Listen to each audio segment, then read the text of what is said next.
हमारी बॉडी का, लगभग 1.5 किलो का होता है लिवर। मामूली मत समझना लिवर को, ठीक है। 1.5 किलो सोना या चांदी खो जाए, या 1.5 किलो सोना अगर आपके पास हो, तो उसको बचाने के लिए क्या क्या करेंगे आप? जी जान लगा देंगे, दिन रात जागना पड़े तो जागेंगे, चौकीदारी करेंगे, करेंगे या नहीं करेंगे? अगर आपके पास 1.5 किलो सोना हो तो उसको बचाने के लिए करेंगे या नहीं करेंगे? सारे एफर्ट, सारे घोड़े खोल देंगे कि नहीं खोल देंगे? आपके पास जो लिवर है वो 1.5 किलो सोने से 1,500 गुना ज्यादा कॉस्टली है।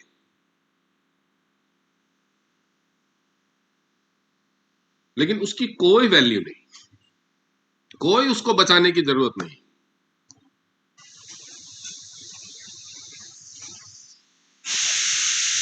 बहुत सारे लोग हैं जिनको हम बोलेंगे ये सब ले रहे हैं, फिर भी सप्लीमेंट बोलेंगे ये सप्लीमेंट स्टार्ट करो। अच्छा सर, इसका कोई साइड इफेक्ट तो नहीं होगा?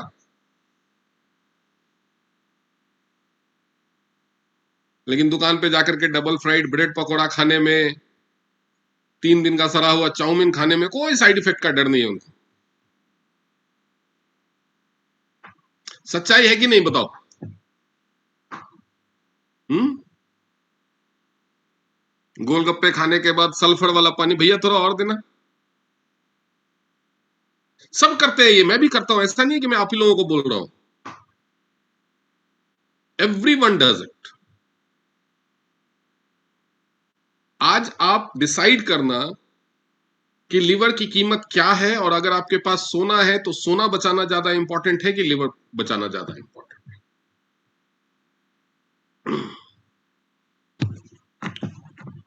Okay,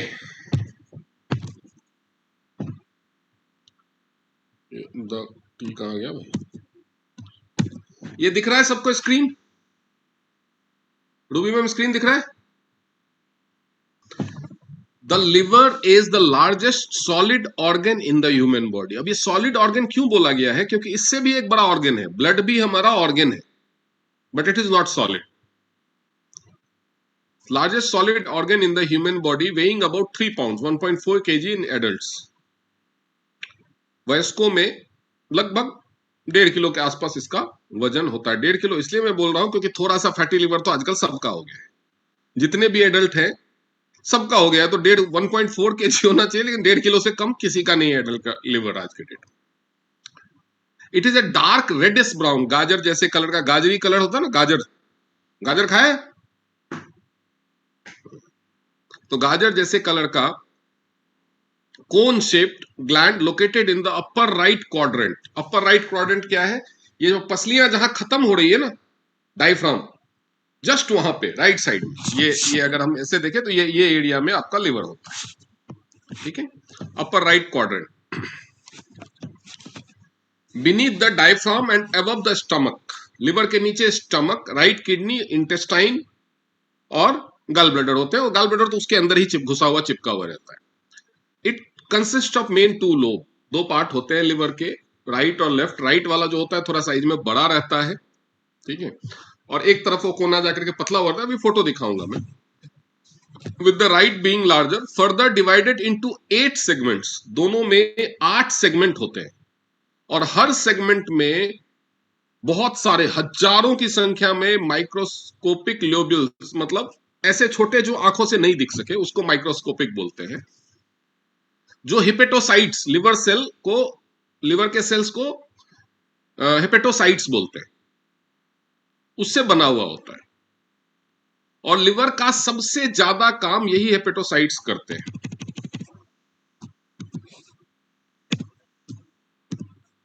the liver receives A dual blood supply. Liver में 2 तरफ से ब्लड आता है। लिवर एक ऐसा ऑर्गन है जिसमें 2 तरफ से ब्लड आता है। एक वो ब्लड होता है जो न्यूट्रिशन से रिच होता है। वो ब्लड कहां से आता है? जो न्यूट्रिशन रिच ब्लड है वो आता है इंटेस्टाइन से। वो आता है इंटेस्टाइन से, जो आता है हेप्टिक पोर्टल वेन के द्वारा, क्योंकि वो हार्ट से नहीं आ रहा है, इसलिए वो हेप्टिक पोर्टल वेन कहलाता है। 75% ब्लड न्यूट्रिशन के साथ आता है इंटेस्टाइन से, और उसके बाद ऑक्सीजन रिच ब्लड ये आता है हेप्टिक आर्टरी से, जो हार्ट से आता है, ये 25% है। तो हम जो बोलते हैं कि हमारा ब्लड ऑक्सीजन और न्यूट्रिएंट कैरी करता है, तो ऑक्सीजन जो लेकर के हार्ट से आता है वो सारा का सारा ब्लड नहीं है, सारा का सारा ब्लड हार्ट में नहीं जाता है। कुछ ब्लड ज्यादा यहां पे आकर के, लिवर जो है वो जंक्शन है, वहां से ब्लड जो चलता है उसमें ऑक्सीजन और न्यूट्रिएंट दोनों होते हैं। हेप्टिक पोर्टल वेन से 75% ब्लड आया जो इंटेस्टाइन से आता है, उसमें न्यूट्रिशन होता है। जो आप खाना खाते हैं डाइजेशन के बाद, स्टमक से डाइजेशन के बाद स्मॉल इंटेस्टाइन में जाता है, स्मॉल इंटेस्टाइन में न्यूट्रिशन एब्जॉर्प्शन होता है, और वो ब्लड के साथ मिक्स होकर के लिवर में चला जाता है हेप्टिक पोर्टल वेन के थ्रू। ब्लड का थोड़ा सा हिस्सा, लगभग 25%, वो चला जाता है हार्ट के पास। हार्ट में सारा का सारा ब्लड नहीं होता, ये कल भी मैंने जब हार्ट के बारे में पढ़ा तो बताया था कि सारा का सारा ब्लड एक साथ हार्ट में नहीं होता। वो जो ब्लड है जो हार्ट में जाता है वो ऑक्सीजन लेकर के फिर लिवर के पास आता है। एक टाइम में बॉडी में आपके जितना खून होता है पूरा, उसका 13% लिवर में रहता है हमेशा, सर्कुलेशन में चलता रहता है, लेकिन 13% लिवर हमेशा होल्ड करता है। और ये जो सर्कुलेशन है, ये इतना ऐसा नहीं है कि लिवर में है आराम आराम से हो रहा है, नहीं। 24 घंटे में लिवर डेली लगभग 950 लीटर ब्लड को फिल्टर करता है। आपके ब्लड का फिल्ट्रेशन केवल किडनी में नहीं होता, लिवर भी करता है ब्लड का फिल्ट्रेशन। मेनली जो वो 75% जो हेप्टिक पोर्टल वेन से आ रहा है न्यूट्रिएंट के साथ, वो कहीं न्यूट्रिएंट के साथ कचरा तो नहीं लाया, कोई ऐसी चीज तो नहीं लाया जो हमें नहीं चाहिए, कोई ऐसी चीज तो नहीं लाया जो एक्सेस है। ये फिल्टर करने का काम लिवर करता है, लगभग 950 लीटर। अब आप बोलोगे बॉडी में तो 3 लीटर खून होता है, 950 लीटर कितनी बार कैसे फिल्टर करता है वो, बोलोगे कि नहीं बोलोगे आप? तो सोचो कि अगर बॉडी में 3 लीटर खून होता है तो लिवर को वो कितनी बार पार करता।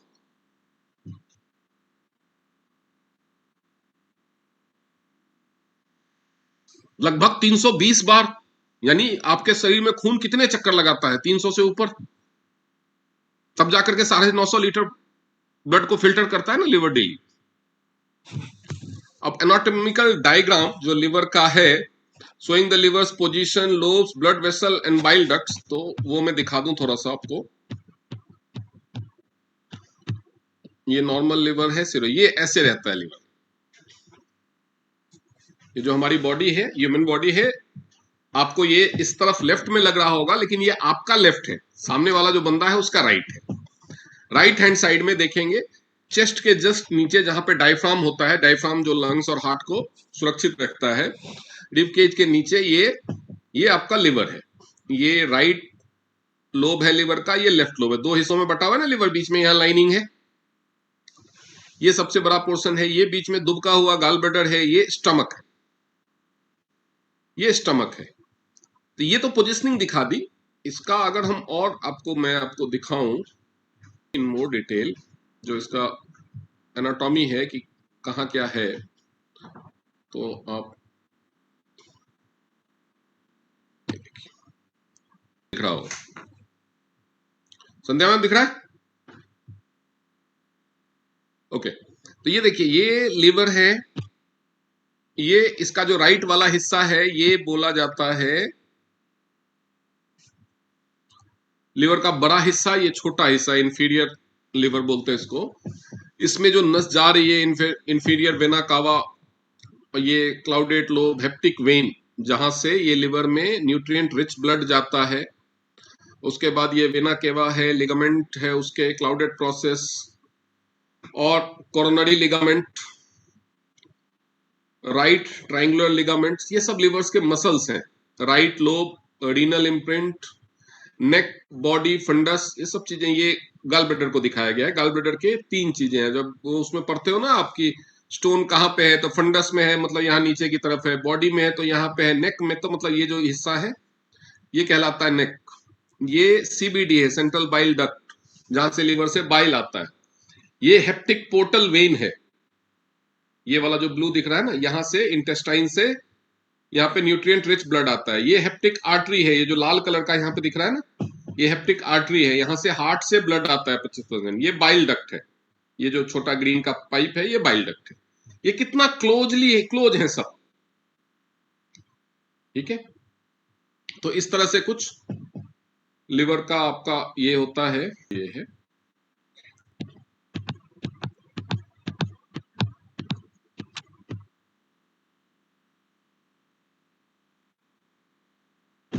ओके, तो ये तो हो गया लिवर। अब ये लिवर काम क्या करता है, दिख रहा है, स्क्रीन दिख रहा है ना संध्या मैम?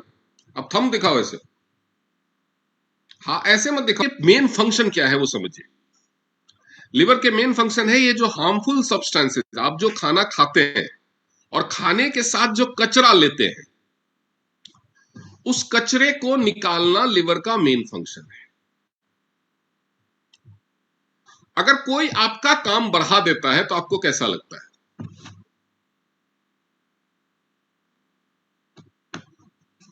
आपका काम कोई बढ़ा दे तो कैसा लगता है?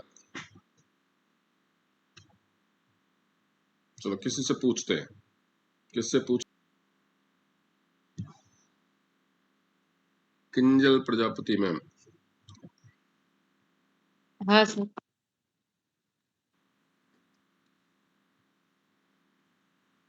मैं कुछ लोगों को पहचान नहीं पा रहा हूँ। ये प्रीत, मुझे बताइए, आप घर में खाना बनाते हो? हाँ।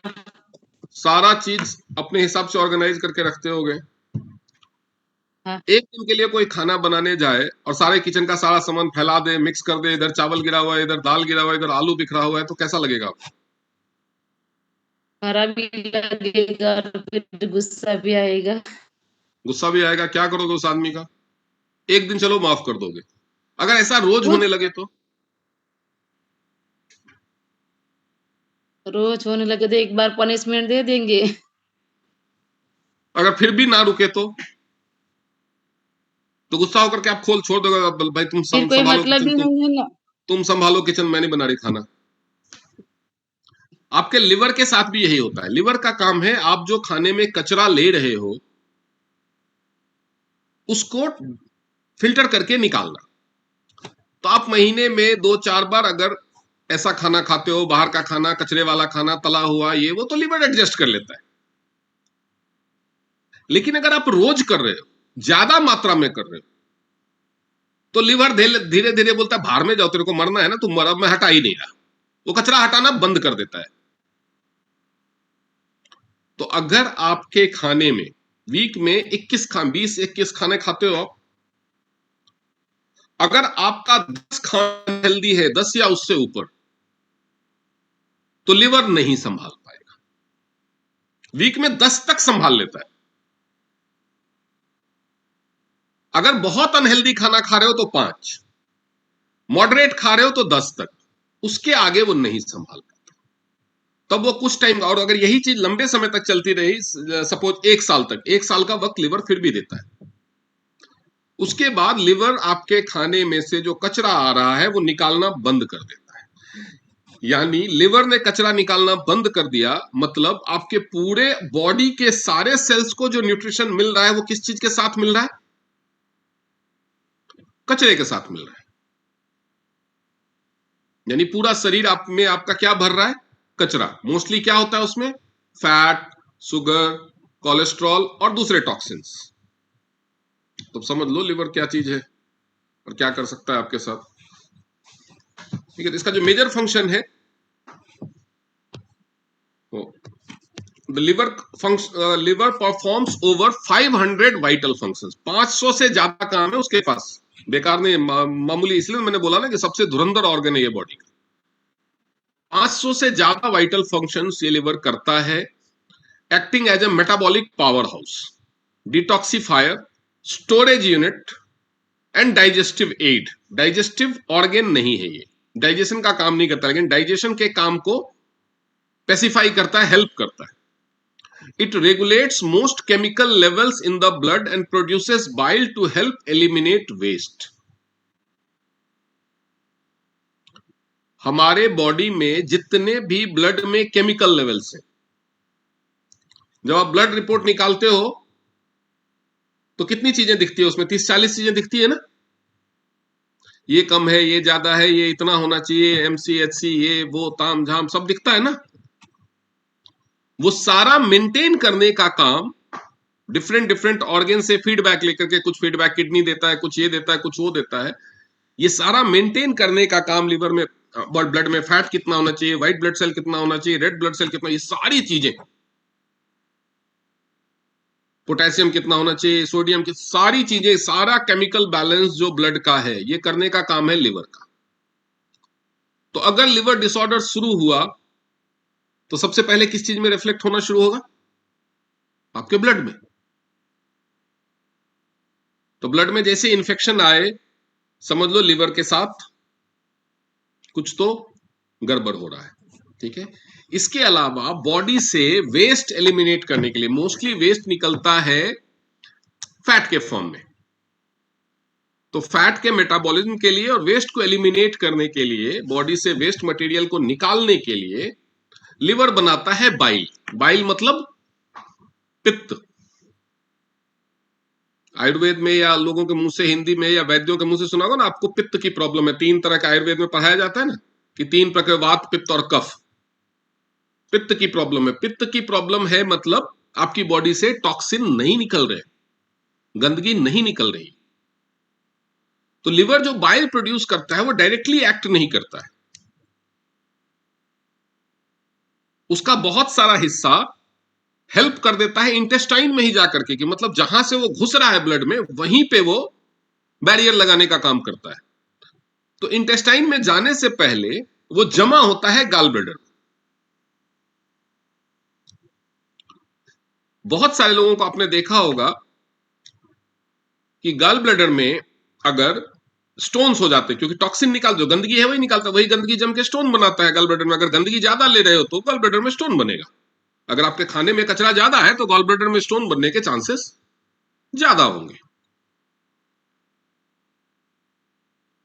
तो स्टोन बनने के बाद गॉल ब्लैडर को निकाल दिया जाता है, ऑपरेशन करके निकाला जाता है ना।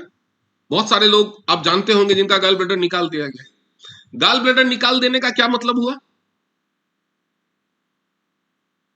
फैट का मेटाबॉलिज्म नहीं होगा ठीक से और गंदगी बॉडी से नहीं निकलेगी। तो क्या गॉल ब्लैडर निकलवाना चाहिए?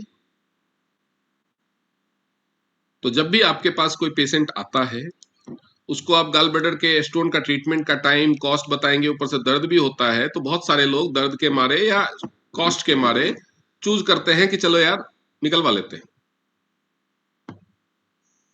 और आजकल तो एक और चीज बता दूं, आजकल इसके नाम पे बहुत बड़ा फ्रॉड भी चल रहा है। नकली रिपोर्ट बना के, मामूली सी सर्जरी होती है, कोई भी गया, पेट में दर्द, गैस हुआ, नॉर्मल हुआ, अल्ट्रासाउंड कराते हैं, बोल देते हैं गॉल ब्लैडर में स्टोन है, जबकि होता नहीं। 60% गॉल ब्लैडर सर्जरीज इंडिया में फेक हो रही है।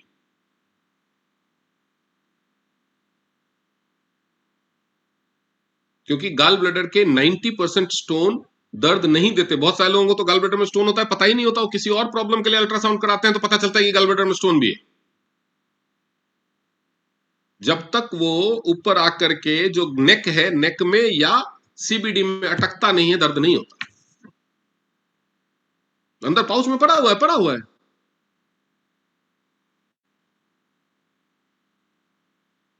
ऑपरेशन कर देते हैं। ऑपरेशन करने के बाद कितनी समस्या होगी, जिंदगी भर बॉडी से गंदगी नहीं निकलेगी, टॉक्सिन नहीं निकलेगा। टॉक्सिन नहीं निकलेगा तो क्या होगा? मोटापा बढ़ेगा, फैट बढ़ेगा, शुगर बढ़ेगा, और इसके अलावा और क्या होगा? अगर ब्लड से, बॉडी से टॉक्सिन नहीं निकला तो क्या होगा? एक प्रॉब्लम तो गारंटीड है कि होगी, वो क्या है? हार्ट की प्रॉब्लम, और दूसरी आखिर में जाके किडनी की problem.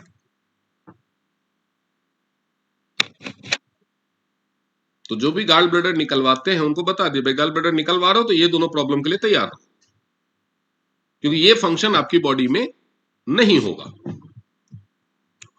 Harmful substances, toxin, drugs, alcohol और अमोनिया। तो जितनी ज्यादा एलोपैथी मेडिसिन आप लेंगे, जितना ज्यादा आप दारू पिएंगे, या अमोनिया जिन चीजों में है, वैसी सड़ी हुई गंध वाली या इस तरह की चीजें अगर आप खाएंगे प्रोसेस्ड फूड, तो अमोनिया बनता है बॉडी में, तो ये सारी चीजें आपके लिवर को परेशान करेगी। Converts toxic ammonia. प्रोटीन जब आप खाते हैं, लिवर को क्यों बोलता है कि अगर लिवर की प्रॉब्लम हो तो प्रोटीन नहीं लेना चाहिए? ये समझिए कि जब भी आप प्रोटीन खाते हैं तो लिवर जब उसको ब्रेक डाउन करता है तो अमोनिया पैदा होता है, और वो अमोनिया को लिवर क्या करता है, यूरिया में बदल देता है। अमोनिया को लिवर यूरिया में बदल देता है, जो यूरिन के साथ बाहर निकलता है। तो इससे क्या पता चलता है?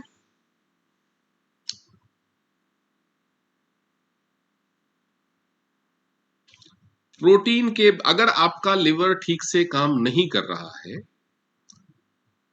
तो प्रोटीन के डाइजेशन में, खासतौर पे जो वे प्रोटीन है, जो बॉडी बिल्डिंग के लिए, मसल बिल्डअप के लिए इस्तेमाल होता है, उसको डाइजेस्ट करने में अमोनिया ज्यादा बनाएगा, अमोनिया का प्रोडक्शन ज्यादा होगा। या घटिया क्वालिटी का सस्ते वाला प्रोटीन अगर आप ले रहे हैं तो अमोनिया का प्रोडक्शन ज्यादा होगा। फिजिकल वर्कआउट नहीं है फिर भी आप हाई रिच प्रोटीन ले रहे हैं, खासतौर पे वे प्रोटीन, तो अमोनिया का प्रोडक्शन ज्यादा होगा, यानी यूरिया ज्यादा बनेगा। यूरिया ज्यादा बनेगा तो यूरिया निकलता किधर से है? यूरिन से। यूरिन में यूरिया होता है, इसलिए उसका नाम यूरिन रखा गया है। यूरिन को फिल्टर करके यूरिन बनाता कौन है? किडनी। यूरिया बढ़ेगी तो काम किसका बढ़ेगा? किडनी का काम बढ़ेगा, क्योंकि यूरिया जाता है तो अकेला नहीं जाता है, प्रोटीन के साथ जाता है। तो कुछ टाइम तक तो किडनी झेलता है, जब नहीं झेल पाता तो पहले घुलनशील प्रोटीन निकलना शुरू होता है, तो पेशाब में झाग आनी शुरू होती है। फिर बाद में जब उससे भी हालात बिगड़ते हैं तो प्रोटीन क्रिस्टल्स के तौर पे पेशाब में बाहर आना शुरू हो जाता है। यानी अगर आपने लिवर का ख्याल नहीं रखा तो पहले यूरिया और यूरिक एसिड बढ़ना शुरू होगा, उसके बाद किडनी भी खराब होगा। ठीक है, तो लिवर का ख्याल क्यों, आप रोल समझेंगे। तो अगर किसी को यूरिया की प्रॉब्लम है, यूरिन टेस्ट में यूरिया ज्यादा आया है, पेशाब में झाग आ रहा है, इसलिए मैं बोलता हूं कि ये चीजों को याद रखेंगे तब आप ट्रीटमेंट को समझ में पाएंगे। पेशाब में झाग आ रहा है, पेशाब में प्रोटीन आ रहा है, किडनी की प्रॉब्लम शुरू हो गई है, यूरिक एसिड की प्रॉब्लम शुरू हो गई है, यूरिक एसिड की वजह से गठिया ट्रिगर होने लगा है, रूमेटिज्म ट्रिगर होने लगा है, जोड़ों में दर्द होने लगा है, तो बेसिकली ठीक किसको करना है? लिवर को ठीक करना है। क्योंकि लिवर नहीं ठीक होगा तो प्रोटीन नहीं पचा पाएगा। प्रोटीन नहीं पचेगा तो सारे ऑर्गन वीक हो जाएंगे, सारे जॉइंट्स वीक हो जाएंगे, बाल झड़ने लगेंगे, आंखें खराब होने लगेगी। प्रोटीन ही तो पूरी बॉडी को बना रहा है, मसल्स तो सारे प्रोटीन से ही बने हुए। तो बेसिकली ठीक किसको करना है? लिवर को करना है। क्यों? क्योंकि लिवर खराब होगा तो सिर्फ प्रोटीन डाइजेशन होना बंद नहीं होगा, आपके ब्लड का जो बैलेंस है वो खराब होगा, बॉडी में से टॉक्सिन निकलना बंद हो जाएगा, गॉल ब्लैडर खराब हो जाएगा। लिवर गया तो पूरा का पूरा सिस्टम उलट तहस नहस करके रख देगा। पेशेंट आता है, भले है, तो किडनी और पेशाब पे लोग ध्यान देते नहीं। अगर उसको जड़ से खत्म करना है तो लिवर को ठीक करो। किडनी और उसका तो करना ही है, लेकिन जड़ से अगर ठीक करना है कि ये प्रॉब्लम, किडनी की दवाई देते रहोगे तो कुछ दिनों में किडनी मजबूत हो जाएगा, दवाई बंद करते ही फिर से लिवर उसको खराब कर देगा ज्यादा यूरिया देकर के, फिर से वही प्रॉब्लम। तो एलोपैथी के ट्रीटमेंट में बेसिकली यही होता है। इसीलिए कोई प्रॉब्लम परमानेंट नहीं ठीक होती। अगर आपको परमानेंट ठीक करना पड़ेगा तो ऑर्गन के फंक्शन को याद है, आपको फंक्शन याद रहेगा कि भाई यूरिया बनाता कौन है।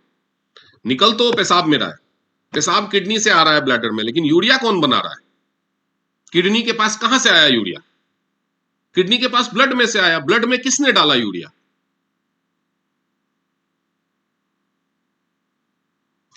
तो वो है लिवर। लिवर ने क्यों डाला? क्यों? क्योंकि वो प्रोटीन को नहीं पचा पा रहा है ठीक से। तो ये चीजें जब आप रिलेशन समझेंगे, याद रखेंगे वाइटल ऑर्गन का काम, बेसिकली वाइटल ऑर्गन को ही ठीक करना होता है, बाकी पेरिफेरी ऑर्गन्स में बीमारियां नहीं होती। यूरिक एसिड की प्रॉब्लम नहीं होती आपको, प्रॉब्लम लिवर की होती है। यूरिक एसिड लक्षण है। अब बोलोगे कि मैं आपको जॉइंट्स क्यों नहीं पढ़ाता, जॉइंट्स पढ़ने की जरूरत ही नहीं है। अगर आप लिवर ठीक कर लो, जॉइंट अपने आप ठीक होगा। जॉइंट को किसी ने हथौड़ा मार के थोड़ी खराब किया आपके। कार्टिलेज नहीं बना, यूरिक एसिड के क्रिस्टल्स जमा होने लगे, इसलिए तो डैमेज हुआ है ना। लोग ठीक करते रहते हैं जॉइंट को, जॉइंट को नहीं ठीक करना है। जॉइंट में थोड़ा सा आराम देना है, दर्द को कम करने के लिए। ठीक मेनली लिवर को करना होता है। उसके बाद बिलिरुबिन जो है उसको प्रोसेस करके बाहर निकालता है बॉडी से। जो पुराने रेड ब्लड सेल्स होते हैं ना, जो डेड हो जाते हैं, जो अपना लाइफ स्पैन पूरा कर लेते हैं, उसको भी नहीं तो क्या होगा कि डेड रेड ब्लड सेल्स आपके ब्लड में जमा होने लगेगा, यानी नए रेड ब्लड सेल के लिए जगह ही नहीं बचेगी। यानी आपका खून जो काम करना चाहिए, आपका खून जो काम करना चाहिए वो काम अगर नहीं, वो काम करेगा कौन? Healthy red blood cell. लेकिन अगर रेड ब्लड सेल निकलेगा नहीं, बिलिरुबिन निकलेगा नहीं, तो हेल्दी रेड ब्लड सेल बनेंगे कहां? 3 लीटर की बजाय 5 लीटर खून थोड़ी हो जाएगा बॉडी में कि 3 लीटर खून डेड ब्लड सेल वाला है, 2 लीटर फ्रेश वाला है। ऐसा तो नहीं होगा ना। तो हेल्दी रेड ब्लड सेल नहीं रहेंगे तो न्यूट्रिएंट और ऑक्सीजन कैरी नहीं होगा। इसलिए बिलिरुबिन बढ़ने का क्या मतलब है कि आपके ब्लड में से डेड रेड ब्लड सेल नहीं निकल पा रहे हैं। निकालता कौन है? ब्लड सेल तो डेड होंगे ही, अपना काम लाइफ स्पैन पूरा करना। निकालता कौन है उसको? निकालता है लिवर। यानी प्रॉब्लम किसकी है? लिवर की। तो जॉन्डिस हो जाता है ना जब बिलिरुबिन बढ़ता है, तो पीलिया। यूजेज स्पेशलाइज्ड एंजाइम्स जैसे साइटोक्रोम और फेज 1 और 2 में detoxification to make fat soluble toxins water soluble for elimination via urine और बाइल स्टूल। तो तरह तरह ये जो सब्सटेंस बनाता है उससे अलग अलग जो फैट्स होते हैं, मेनली जो हमारे शरीर में टॉक्सिन होता है वो फैट के फॉर्म में होते हैं। तो कुछ फैट होते हैं जो बाइल्स में घुलते हैं, कुछ है जो एसिड में घुलते हैं, कुछ है जो वाटर सोल्यूबल होते हैं। उन सबको ये अलग अलग करके कराने का काम जो कराता है वो कराता है साइटोक्रोम, P450 उसका साइंटिफिक नेम है। तो ये बनाना, ये स्पेशलाइज एंजाइम बनाना और उसको यूज करना भी लिवर का काम है। और ये एंजाइम प्रोडक्शन के लिए जब हम लिवर की प्रॉब्लम होती है, लिवर डिसऑर्डर है, तो हम किसी को 2 चीजें क्यों रिकमेंड करते हैं? एक टी-पॉली और जिंक। टी-पॉली इसलिए ताकि डेड रेड ब्लड सेल्स निकल सकें जो ऑक्सीडेट हो चुके हैं, और दूसरा ये जो साइटोक्रोम बनता है, ये साइटोक्रोम जिंक की मदद से बनता है जब क्रोमियम पिकोलिनेट को ब्रेक डाउन किया जाता है। इसीलिए जब जिनको डाइजेस्ट उसकी प्रॉब्लम है, शुगर की प्रॉब्लम है, उनका लिवर के प्रॉब्लम की वजह से अगर शुगर की प्रॉब्लम है, यानी लिवर में ग्लाइकोजन डिपॉजिट नहीं हो रहा है ठीक से, तो उस प्रॉब्लम को दूर करने के लिए जिम्निमा में ऑलरेडी क्रोमियम पिकोलिनेट डाला गया और हम उसके साथ जिंक ऐड करते हैं। तो जब कई लोग बोलते हैं ना कि जिंक जिम्निमा के साथ साथ कुछ और भी लेना पड़ेगा क्या, हर केस में नहीं लेना पड़ेगा। लेकिन अगर किसी को शुगर के साथ साथ फैटी लिवर भी है तो उस केस में लेना पड़ेगा, तो ताकि साइटोक्रोम बन सके, ताकि ग्लाइकोजन डिपॉजिट के लिए जो वेसल्स हैं, जो बर्तन हैं जिसमें फैट जमा हो रखा है, वो खाली हो सके। तो कौन से केस में जिंक ऐड करना है, कौन से केस में नहीं ऐड करना है, वो आप समझ गए। ठीक है। मेटाबॉलिज्म, तो ये जो बाइल और स्टूल के थ्रू एलिमिनेशन करता है, यूरिन के थ्रू, और तो यूरिन का जब कलर चेंज होता है, जब आपके लेट्रिन का कलर चेंज होता है, कभी एक्सेसिवली व्हाइट हो जाता है, कभी एक्सेसिवली येलो हो जाता है, तो वो सब भी लिवर का माल फंक्शन। अगर ये प्रॉब्लम लंबे समय, कभी कभार एक आध इन्फेक्शन की वजह से 1-2 दिन के लिए हो जाता है, लेकिन अगर ये लंबे समय तक चले तो आपको तुरंत लिवर को चेक करना चाहिए। मेटाबॉलिज्म ऑफ न्यूट्रिएंट्स, मेटाबॉलिज्म मतलब चयापचय मतलब उसका जो न्यूट्रिएंट जो फूड जो एनर्जी में कन्वर्शन होता है प्रोसेस, उसको मेटाबॉलिज्म कहते हैं। कार्बोहाइड्रेट का मेटाबॉलिज्म करता है लिवर। कार्बोहाइड्रेट मतलब ग्लूकोज के फॉर्म में या जो दूसरे कार्बोहाइड्रेट है जो एनर्जी के सोर्स है हमारी बॉडी के लिए, उनका मेटाबॉलिज्म करता है लिवर। जो हमारे बॉडी में जब हम खाते हैं तो जो एक्स्ट्रा ग्लूकोज लेते हैं उसको ग्लाइकोजन में कन्वर्ट करता है और स्टोर कर लेता है अपने पास। इस प्रोसेस को ग्लाइकोजेनेसिस कहा जाता है। और यकीन मानिए इंडिया में जितने डायबिटिक लोग हैं, जितने भी डायबिटिक लोग हैं, उसके 55% लोग डायबिटिक नहीं हैं, बस उनको ग्लाइकोजेनेसिस की प्रॉब्लम है। हमारे देश लिवर डायबिटीज का कैपिटल नहीं है, फैटी लिवर का कैपिटल है। क्यों? क्योंकि हाई कार्ब फूड हम खाते हैं। हमारे खाने इंडियंस के खाने में कार्बोहाइड्रेट सबसे ज्यादा है। हमारे तीनों टाइम के खाने में, आप फॉरेन में चले जाओ किसी भी कंट्री में, तीनों टाइम कार्बोहाइड्रेट नहीं खाते, लेकिन हमारे तीनों टाइम के खाने में रोटी, चावल, आलू, ये तीन चीजें तो प्रेजेंट ही है कि नहीं है? इसके बिना तो काम ही नहीं चलता। ऊपर से मीठा और चाहिए खाना खाने के बाद, एक्स्ट्रा ग्लूकोज। तो फैटी लिवर की प्रॉब्लम जो है, शुगर के 100 में से 55% को डायबिटीज नहीं होता। इसीलिए आप जब ये चेक करेंगे तो डायबिटीज का वो नहीं आता सबको। आपने देखा ना, शुगर हाई होता है लेकिन डायबिटीज का पॉइंट नहीं आता। हम कंफ्यूज रहते हैं कि हमारा एक्यू लाइफ गलत दिखा रहा है। एक्यू लाइफ नहीं गलत दिखा सकता। दिक्कत यह है कि उनको डायबिटीज होता ही नहीं, उनको सिर्फ ग्लाइकोजेनेसिस की प्रॉब्लम होती है। ब्लड में शुगर है 200, उसमें से 80 mg जमा हो जाना चाहिए, ग्लाइकोजन बन के लिवर में स्टोर होना चाहिए, लेकिन वो नहीं हो रहा है क्योंकि वो जगह फुल है। तो 200 का 200 ब्लड में रहेगा, तो टेस्ट में तो ज्यादा आएगा ना। लेकिन अगर जितना जमा होना चाहिए उतना जमा हो जाए तो ब्लड में 120 ही रहेगा, नॉर्मल रहेगा ब्लड शुगर। तो 55% लोगों को ग्लाइकोजेनेसिस की प्रॉब्लम है।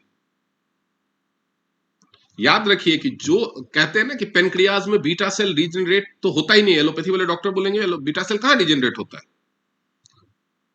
बीटा सेल रीजन, जैसे ब्रेन में न्यूरॉन्स है ना, न्यूरोजेनेसिस होता है, वैसे बीटा सेल और न्यूरॉन्स कुदरत ने इस तरह से बनाए हैं कि पूरी जिंदगी की जरूरत के लिए वो सफिशियंट होते हैं।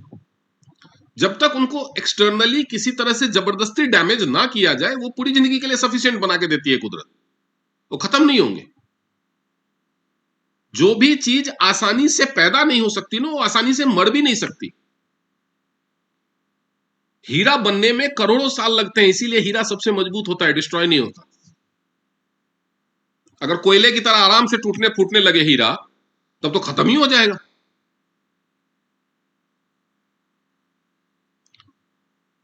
तो बीटा सेल्स इतनी आसानी से डिस्ट्रॉय भी नहीं होते। लेकिन समस्या यह है कि बीटा सेल बॉडी में कितने हैं, इसको नापने का कोई परफेक्ट तरीका नहीं, तो पता ही नहीं चलता।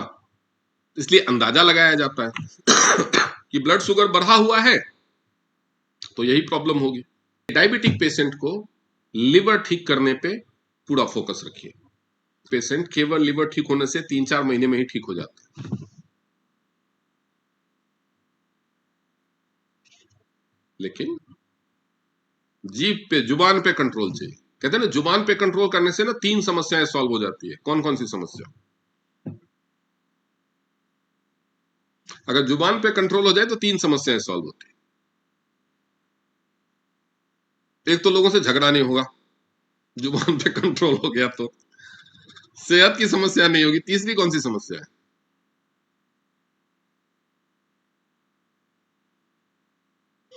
चलो वो सेशन के बाद बताऊंगा। के बाद वो ग्लाइकोजेनेसिस से स्टोर कर लेता है, और जब जब आपके शरीर को एनर्जी की जरूरत होती है, लिवर थोड़ा थोड़ा थोड़ा करके इंस्टॉलमेंट में 350 साइकिल, 350 चक्कर लगाता है ब्लड। हर चक्कर में थोड़ा थोड़ा डालता रहेगा, तो आपको एनर्जी का डेफिशिएंसी कभी नहीं महसूस होगा। आपको कभी नहीं लगेगा कि एनर्जी मेरी कम है। इसको ग्लाइकोजेनेसिस या ग्लूकोजेनेसिस कहा जाता है, हमारे शरीर में स्टेबल ब्लड शुगर बना के रखने के लिए। ठीक है, उसके बाद प्रोटीन का सिंथेसिस, प्रोटीन का सिंथेसिस भी लिवर करता है। जो ज्यादातर जो ब्लड का प्लाज्मा है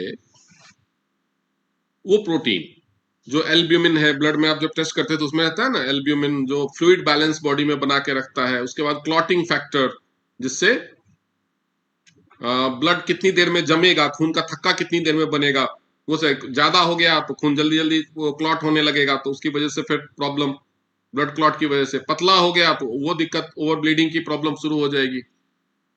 तो ये सब चीजों को वो मेंटेन करता है। इसके अलावा ब्लड में जो अमाइनो एसिड्स हैं, जो प्रोटीन को तोड़ते हैं डिफरेंट डिफरेंट रोल के लिए, उसका भी लेवल मेंटेन करता है। उसके बाद आपके ब्लड में फैट या लिपिड कितना होना चाहिए, लिपिड प्रोफाइल का टेस्ट होता है ना, cholesterol, bad cholesterol, good cholesterol, तो आपके बॉडी में फैट और लिपिड कितना होना चाहिए, उसके लिए जो ये फैट आता है उसको ओमेगा और डीएचए में जो ओमेगा को ईपी और डीएचए में कन्वर्ट करके कोलेस्ट्रॉल को बैड कोलेस्ट्रॉल और गुड कोलेस्ट्रॉल का बैलेंस,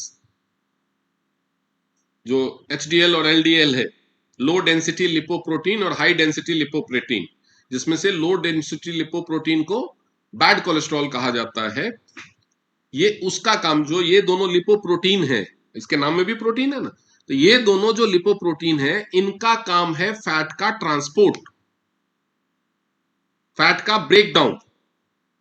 और जो एक्सेसिव कार्ब है आपकी बॉडी में, जो ज्यादा कार्ब आप ले रहे हैं, उनको कन्वर्ट करना ट्राइग्लिसराइड में या फैटी एसिड्स में, ये सारा काम है। तो ये सारा भी मैनेज करता है लिवर। यानी अगर किसी को कोलेस्ट्रॉल की प्रॉब्लम है तो पेशेंट आकर के आपको क्या बोलता है, या इवन हम लोग भी जो जो पढ़ चुके हैं, जो एमडीएम क्लास कर चुके हैं, वो भी क्या बोलते हैं, डॉक्टर्स बोलते हैं। और तो छोड़ो,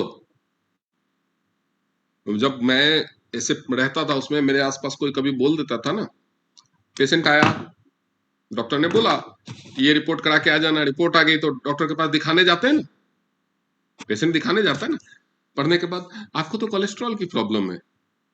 तो अगर मैं बैठा रहूंगा तो बोला है, तो वो समझ जाता था कि मैंने गलत बोल दिया। कोलेस्ट्रॉल की प्रॉब्लम कैसे हो सकती है, प्रॉब्लम लिवर की है।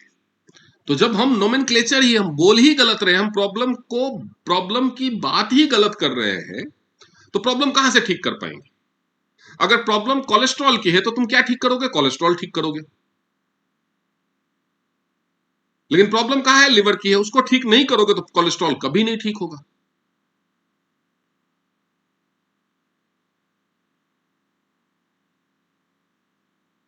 ठीक है, अब मान लो आपका बच्चा है, उसका कोई दोस्त है, वो उसको बीड़ी पिलाता है, तो आप बच्चे की कितनी भी कुटाई कर लो, जब तक उस दोस्त से उसकी दोस्ती नहीं तोड़ोगे, वो बीड़ी पीना बंद नहीं करेगा, है या नहीं है। क्योंकि जड़ का है वो संगत उसकी। तो वैसे ही लिवर है, कोलेस्ट्रॉल अगर बढ़ रहा है, आपका लिपिड प्रोफाइल अगर इम्बैलेंस हो रहा है, फैट अगर बढ़ रहा है, तो जिम्मेदार उसके लिए, मोटापा बढ़ने के लिए, वजन कंट्रोल के लिए, हर चीज के लिए जिम्मेदार कौन है, लिवर। तो जितने लोगों का वेट लॉस नहीं होता, किसको पकड़ना है, गर्दन पकड़ो, लिवर गए तो सुधरेगा कि नहीं। ठीक है, लिवर के फंक्शन को सही कीजिए, लिवर के फंक्शन को सही कीजिए, ये बहुत इंपॉर्टेंट है क्योंकि इसके केसेस बहुत बढ़ रहे हैं। Bile production and digestion produces 800 to 1000 ml of bile daily. लगभग 1 लीटर पित्त हेल्दी इंसान का शरीर रोज बनाता है। वो पीला हरा, जैसे वो उसका होता है ना, गाड़ियों का कूलेंट होता है ना, देखा है गाड़ियों में से कूलेंट लीक होते हुए, हरा मतलब एकदम हरा और येलोइश चमक लिए हुए, वैसे ही होता है ये बाइल। तो yellow green fluid containing bile salts, cholesterol and bilirubin, इसमें ये तीनों ही चीजें होती हैं। एक्स्ट्रा कोलेस्ट्रॉल इससे निकलेगा, रेड ब्लड सेल्स जो डेड हो चुके हैं, बिलिरुबिन है, वो भी इसी से निकलेगा, बाइल के थ्रू निकलेगा।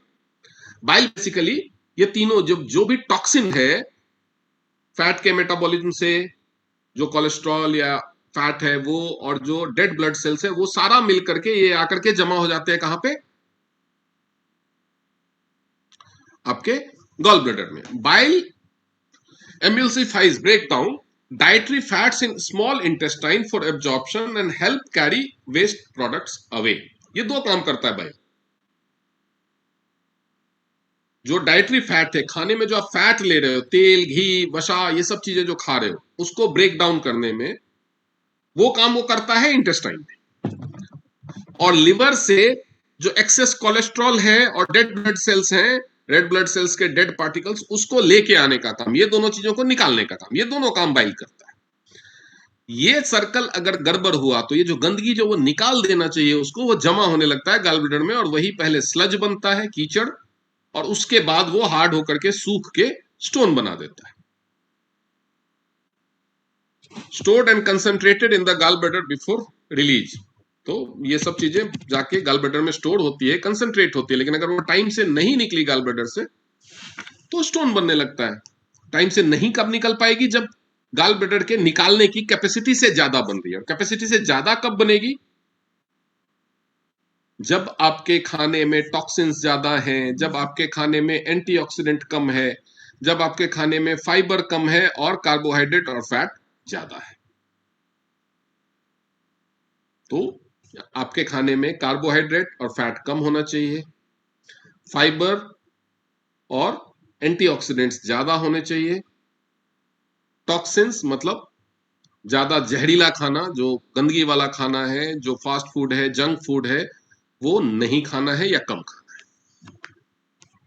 उसके बाद स्टोरेज एंड रिलीज, कई चीजें स्टोर करता है, ऐसा नहीं है कि केवल ग्लाइकोजन ही स्टोर करता है, कई चीजें हमारा लिवर स्टोर करता है। ग्लाइकोजन एनर्जी रिजर्व है, शुगर जमा कर लिया ग्लाइकोजन के फॉर्म में, और हर साइकिल में देखा कि शुगर कम हो गया तो थोड़ा डाल दिया, थोड़ा डाल दिया, तो एनर्जी मिलती रहती है। उसके बाद फैट सॉल्युबल विटामिन, कुछ ऐसे विटामिन हैं जो फैट में घुलते हैं, जिसमें से विटामिन ए, डी, ई और के, और विटामिन B12 और आयरन। यानी अगर लिवर गड़बड़ हुआ तो आपके शरीर में हीमोग्लोबिन की कमी होगी, विटामिन B12 की कमी होगी, विटामिन ए, डी, ई और के की कमी हो जाएगी। विटामिन ए की कमी होगी तो क्या होगी? आंखों पे असर होने लगेगा, होगा ना, विटामिन ए की कमी से। विटामिन डी की कमी होगी तो न्यूरो प्रॉब्लम हो सकती है, मसल्स की प्रॉब्लम हो सकती है, हड्डियों की प्रॉब्लम हो सकती है। विटामिन ई की कमी होगी तो क्या होगा? विटामिन ई की कमी होगी तो आपको स्किन और बाल की प्रॉब्लम हो सकती है, बाल झड़ने लगेंगे, स्किन ड्राई होने लगेगी। और विटामिन के की प्रॉब्लम होगी। विटामिन के का पता है बहुत ही क्रूशियल रोल है, अभी टाइम हो गया नहीं तो मैं वो भी बताता। कैल्शियम को थोड़ा शॉर्ट में समझ लीजिए, विटामिन K2 का बेसिकली। कैल्शियम के एब्जॉर्प्शन के लिए चाहिए विटामिन डी। अगर विटामिन डी नहीं है तो कैल्शियम एब्जॉर्ब नहीं होगा, खाते रहो कोई फायदा नहीं। विटामिन डी ले लिया, उसको किडनी एक्टिवेट करेगा, लेकिन किडनी उसको तब तक एक्टिवेट नहीं कर पाएगा जब तक मैग्नीशियम नहीं मिलेगा, तो मैग्नीशियम भी चाहिए। अब मैग्नीशियम ले लिया तो किडनी उसको एक्टिवेट कर देगा विटामिन डी को, विटामिन डी उसको हेल्प कर देगा कैल्शियम को ब्लड स्ट्रीम में एब्जॉर्ब होने के लिए। लेकिन ब्लड स्ट्रीम से उस वो बोन में एब्जॉर्ब हो, सही जगह पे पहुंचे, उसके लिए जरूरी है विटामिन K2। नहीं तो कहां, या तो किडनी में स्टोर होने लगेगा या फिर आर्टरीज में जमा होने लगेगा कैल्सिफिकेशन, तो हार्ट के लिए प्रॉब्लम खड़ी कर देगा, बीपी बढ़ाना शुरू कर देगा। तो अगर विटामिन के ठीक से स्टोर नहीं हो रहा है और फैट में सोल्यूबल विटामिन ये सब चीजें नहीं हो रही हैं, तो आपको हार्ट की प्रॉब्लम, जो ब्लॉकेज आता है ना, वो आता है इसकी कमी से। कैल्सिफिकेशन जो हो जाता है आर्टरीज में, आर्टरी जो हार्ड होने लगते हैं, बीपी जो बढ़ने लगता है, वो होता है ये विटामिन के या विटामिन K2 की कमी से। मसल्स और न्यूरो प्रॉब्लम्स होती है विटामिन B12 की कमी से। तो यानी अगर आपका लिवर ठीक से काम नहीं कर रहा है तो सोचिए, आंखों की प्रॉब्लम भी हो जाएगी, हड्डी की भी हो जाएगी, मसल्स की भी हो जाएगी, न्यूरो भी हो जाएगी, और हार्ट की प्रॉब्लम भी हो जाएगी, बीपी की भी प्रॉब्लम हो जाएगी। तो लिवर का ये स्टोर करना और इन सब चीजों को टाइम टू टाइम रिलीज करना कितना इंपॉर्टेंट है, ये आप समझ सकते हैं। उसके अलावा एक और काम ये करता है, प्रोटीन और कोलेस्ट्रॉल का सिंथेसिस, ब्लड क्लॉटिंग के लिए, इम्यून फंक्शन के लिए और ट्रांसपोर्ट के लिए। कैरियर प्रोटीन जो है और हार्मोन्स और फैटी एसिड्स का वो, खासतौर पे इम्यूनिटी आपकी वीक होने लगेगी अगर आपका लिवर का प्रॉब्लम हुआ तो। Produces cholesterol which is essential for cell membrane, cell membrane को जो झिल्ली जो बनती है ना सेल के चारों तरफ, उसके लिए कोलेस्ट्रॉल जरूरी है। और हार्मोन सिंथेसिस, यानी लिवर की अगर प्रॉब्लम है तो हार्मोनल इंबैलेंस होगा। तो आजकल जो थायराइड और पीसीओडी के, खासतौर पे पीसीओडी के केसेस बढ़ रहे हैं, उसके पीछे ये ही डाइजेस्टिव में, इसलिए जब भी कोई हार्मोनल प्रॉब्लम वाला या पीसीओडी के प्रॉब्लम वाला, आज भी मेरे को किसी ने पूछा था, शायद वो ट्रेनिंग में हो, उनको मैंने पहला सवाल यही पूछा, डाइजेशन प्रॉब्लम है आपको? पीसीओडी अगर ट्रिगर हुआ है तो डाइजेस्टिव प्रॉब्लम होना ही होना है, इसके बिना हो ही नहीं सकता। उसके बाद इम्यून एंड अदर रोल्स, यानी आपके पास अगर हार्मोनल प्रॉब्लम वाले भी लोग आते हैं तो उनका भी लिवर पकड़ना है, लिवर को चेक करना है, लिवर का पॉइंट आ रहा है तो लिवर को ठीक करना है, उसके बिना परमानेंट क्योर नहीं कर पाओगे। Immune and other roles, immunity में भी रोल है, contains specialised cells, Kupffer cells that filter bacteria, virus and debris from blood. आपके ब्लड में अगर बैक्टीरिया, वायरस या डिब्रीज हैं तो उसको फिल्टर करके निकालने के लिए कफर सेल्स वो लिवर में होते हैं, लिवर का काम है फिल्ट्रेशन का। तो अगर ये प्रोसेस नहीं हो रहा है तो आपको बीमारियां ज्यादा होंगी, क्योंकि इम्यूनिटी से ज्यादा बैक्टीरिया वायरस आपकी बॉडी में हो जाएगी। इम्यूनिटी सेल्स की इतनी ताकत नहीं है कि अकेले लड़ सके। Helps regulate hormones and break down old red blood cells, पुराने रेड ब्लड सेल को तोड़ के बाहर निकाल देना, नहीं तो आपको जॉन्डिस हो जाएगा। Plays a role in vitamin activation and overall metabolic homeostasis, तो विटामिन को एक्टिवेट करना। विटामिन खाए तो जा रहे हो, मैंने बहुत सारे लोगों को ट्रीटमेंट बताते समय क्या बोलता हूं कि अभी पहले आपका लिवर का ट्रीटमेंट करेंगे, मल्टीविटामिन और स्पाइरुलिना बाद में शुरू करेंगे, बोलते हैं ना। जब तक चिटोशन दे रहे होते हैं तो मैं बोलता हूं अभी विटामिन और स्पाइरुलिना मत दो। मैं जब ट्रीटमेंट बताता हूं तो बोलता हूं ना, क्यों? चिटोशन दे रहे हैं क्योंकि लिवर प्रॉब्लम है। अगर विटामिन और स्पाइरुलिना देंगे ना तो प्रोटीन सिंथेसिस होगा ना विटामिन सिंथेसिस होगा, फायदा क्या? सप्लीमेंट क्यों ले रहे हो? खाओ हगो, यही होगा फिर। तो जब तक लिवर ठीक से काम नहीं कर रहा है, विटामिन और प्रोटीन लेना वेस्ट ऑफ मनी। इसीलिए जब जब भी आपको पता चल जाए कि लिवर की प्रॉब्लम है तो ये पेशेंट को समझा दीजिए कि भैया अभी नहीं शुरू कर रहे हैं, बाद में शुरू करें। तो बोलेगा आप ये क्यों दे रहे हो? पहले तुम्हारा लिवर ठीक करेंगे, 2-3 महीना लगेगा उसमें, उसके बाद ये बंद करेंगे, ये शुरू करेंगे, ठीक है। और चिटोसन देते ही तब है जब लिवर की सीवियर प्रॉब्लम होने, तो महंगा है, फालतू में बजट बिगाड़ देता है सबका। इसलिए चिटोसन के साथ ये चीजें नहीं देनी है। Activation, okay, here are visual summaries of that liver diverse functions. तो उसके लिए जो फोटो है वो मैं आपको दिखा देता हूं।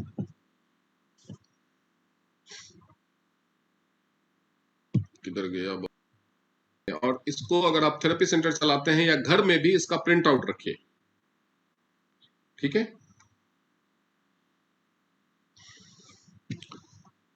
कि लिवर के क्या क्या फंक्शंस हैं, cholesterol synthesis, absorption, enzyme production. ये थोड़ा इंग्लिश का स्पेलिंग आपको अलग लगेगा क्योंकि ये किसी और कंट्री से निकाला है, वहां पे अलग तरह की इंग्लिश चलती है। उसका एक डॉक्टर्स का ग्रुप है, वहां से निकाला मैंने।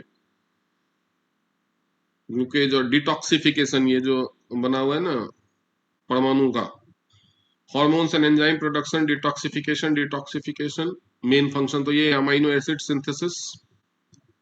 तो ये आप रख सकते हैं, तो इससे आपको कि ये समझने में मुश्किल मिलेगी कि अगर ये प्रॉब्लम है तो लिवर को चेक करो, ये प्रॉब्लम है तो लिवर को चेक करो। बाकी तो ये पूरा ही याद रखना इंपॉर्टेंट है। इसके बाद जैसे हम पहले पढ़ते थे कि लिवर में प्रॉब्लम्स होंगी तो क्या लक्षण आएंगे, उनका क्या ट्रीटमेंट होना है, कैसे होना है, वो भी पढ़ेंगे। लेकिन मुझे इस बार जो मैं हर बार ये पढ़ा देता था और हर बार लोग इस चीज को भूल जाते थे, लिवर को सीरियसली नहीं लेते थे। लेकिन हमारे बॉडी में होने वाले आधे से ज्यादा बीमारियों के पीछे लिवर का हाथ होता है, इसलिए लिवर का ये रोल समझाना जरूरी था। इसलिए मैंने इस बार थोड़ा डिफरेंट तरीके से पढ़ाया है। वो भी पढ़ाऊंगा जो पहले पढ़ाता था कि लिवर में जो बीमारियां होंगी तो क्या क्या, इचिंग कहाँ होगी, सूजन कहाँ होगी, लक्षण क्या होंगे। लेकिन वो लक्षण आने, क्योंकि लक्षण लिवर की बीमारियों के, जब मैंने बताया भी था कि जो लिवर की बीमारियों में शुरुआती लक्षण जो बड़े सटल होते हैं, वो आते ही नहीं है, बहुत लेट से आते हैं जब लिवर 50% से ज्यादा डैमेज हो गया। शुरुआत में फंक्शनल सिम्टम्स आते हैं। फंक्शनल सिम्टम्स मतलब बाल झड़ना शुरू हो गया, हार्मोनल इंबैलेंस शुरू हो गया, है प्रॉब्लम लिवर की, लेकिन लिवर के डायरेक्ट सिम्टम नहीं आएंगे। लिवर अभी इतना खराब नहीं हुआ कि डायरेक्ट सिम्टम प्रोड्यूस करे। फंक्शनल डिफिकल्टीज, लिवर के जो फंक्शन है उन फंक्शंस में डिफिकल्टीज होगी। तो आपको वो पता होना चाहिए कि लिवर का रोल कहां पे है, ताकि आप लिवर को टाइम। वैसे तो आप लकी हैं कि आपके पास एक्यूलाइफ है। पेशेंट कुछ भी बोल के आया, 4 पॉइंट ही तो चेक करने हैं लिवर के, वो बता देगा लिवर में प्रॉब्लम है कि नहीं। लेकिन कई बार you will have to work as telemedicine expert, right. आपको फोन पे कोई कांटेक्ट करेगा कि मेरे को ये प्रॉब्लम है, क्या लेना चाहिए। वहां पे आप एक्यूलाइफ से नहीं चेक करेंगे। करेंगे क्या? दूर से, दूर से तो एक्यूलाइफ से चेक कर।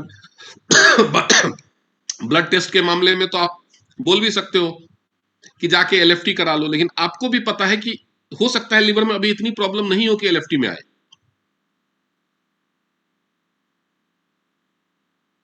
तो एलएफटी कराएगा भी तो न तो लिवर की प्रॉब्लम। अब एक समस्या आती है, अगर आपने पेशेंट को बोला कि आपके लिवर में प्रॉब्लम है, हम आपके पहले लिवर का टेस्ट करेंगे, तो बहुत सारे पेशेंट आपसे डिस्कस करेंगे एक एलएफटी करा के देखूं क्या, एक अल्ट्रासाउंड करा के देखूं क्या। बहुत सारे पेशेंट बिना पूछे करा लेंगे। आपने बोला लिवर में प्रॉब्लम है तो पहले जाके करा ले, करा लेगा तो एलएफटी नॉर्मल आएगा। वो सोचेगा ये रूबी मैडम तो पागल बनाती है, आता वाता कुछ नहीं है इसको, देखो बोल रही थी तेरे लिवर में प्रॉब्लम है, मेरा तो लिवर का रिपोर्ट नॉर्मल आया है। तो जब भी आप किसी पेशेंट को ये बोलें जो इस स्टेज पे है कि आपको अंदाजा, तो वो आपको पहले समझना होगा कि अभी इस स्टेज पे मामला नहीं गया है कि एलएफटी में गड़बड़ी आए।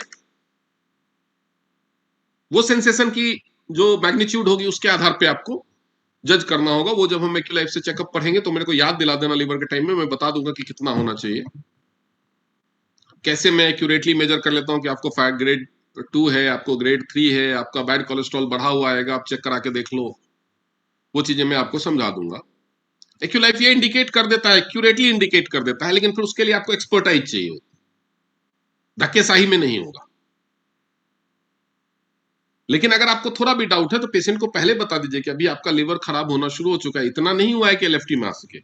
अगर आप एलएफटी पे भरोसा करना चाहते हो तो 6 महीना और वेट कर लो, उसके बाद करा लेना ट्रीटमेंट जब एलएफटी में आ जाए, नहीं तो अभी शुरू हो जाओ। और उसको समझाने का सबसे अच्छा तरीका है कि आपको पता है कि लिवर ट्रांसप्लांट होता है। लिवर ट्रांसप्लांट में डोनर क्या करता है, लिवर का आधा हिस्सा देता है, यानी आधा हिस्सा उसने दे दिया फिर भी वो सरवाइव करता है ना। यानी लिवर आधा है तो भी आप सरवाइव कर जाओगे, वो फिर से पूरा हो जाएगा, और जिसको आधा मिला उसका भी पूरा हो जाएगा। यानी आधे लिवर के साथ भी इंसान सरवाइव कर सकता है। तो इसीलिए लिवर जब तक 50% से ज्यादा खराब ना हो जाए, सिम्टम्स नहीं आएंगे, ब्लड टेस्ट में नहीं आएगा। अगर आपका एलएफटी खराब हो गया मतलब लिवर में 50% प्रॉब्लम हो चुकी है।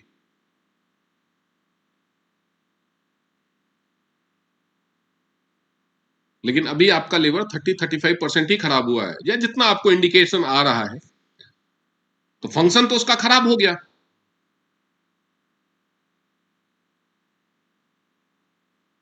तो फंक्शन खराब हो गया तो बीमारियां तो आएंगी। इंसान गंजा दिखना कब शुरू होता है? हेयर फॉल शुरू होने के 5 साल बाद। जिस दिन से हेयर फॉल शुरू होता है उसी दिन से थोड़ी ना गंजा दिखने लगता है। सिर में खालीपन दिखने में वो स्टेज आने में 5-7 साल लगते हैं। तो जो उसी टाइम में संभल गया उसको वो स्टेज नहीं आती है। नहीं अभी तो, अरे इतने मस्त बाल हैं, 2-4 बाल झड़ रहे हैं तो क्या, जिसने नहीं ध्यान दिया वो। तो इसीलिए गंजापन आपने देखा होगा फीमेल में कम होता है। क्यों? उसके हार्मोनल रीजन भी है, दूसरा रीजन है कि उसके कंघी में एक भी बाल दिखा तो वो कॉन्सियस हो जाती है। मेल परवाह नहीं करता। जब उसको टाट दिखने लगती है मेरी, तो तब पता परवाह करता है वो। तो this is also one of the reasons. तो लिवर के बारे में अभी पूरा रह गया। मैंने बोला था इस बार वाइटल ऑर्गन्स थोड़ा लंबा टाइम लेगा। क्योंकि इस बार मैं बहुत अच्छे से पढ़ा रहा हूँ, क्योंकि इस बैच के बाद बहुत सारे लोगों की छटनी करूंगा। या और कुछ नहीं, कम से कम अपनी फैमिली को हेल्दी रख पाएंगे आप। और कुछ नहीं, कम से कम फैमिली भी चलो बात नहीं मानती है, बहुत सारे हमारे बहुत सारे ऐसे लोग हैं जो हम कहते हैं नहीं लेते सप्लीमेंट्स, हमारी फैमिली माँ बाप नहीं मानते, बीवी नहीं मानती, हस्बैंड नहीं मानता, बच्चे नहीं मानते, ऐसा होता है घर में भी। तो जाने दो, अपना तो स्वास्थ्य रख पाओगे ना सही, अपने आप को तो सही कर पाओगे, जान है तो जहान है ना। तो चलिए, जो नहीं मानेगा हमारी बात वो भुगतेगा। तो इसलिए इन सब चीजों को ध्यान में रखिए, याद रखिए।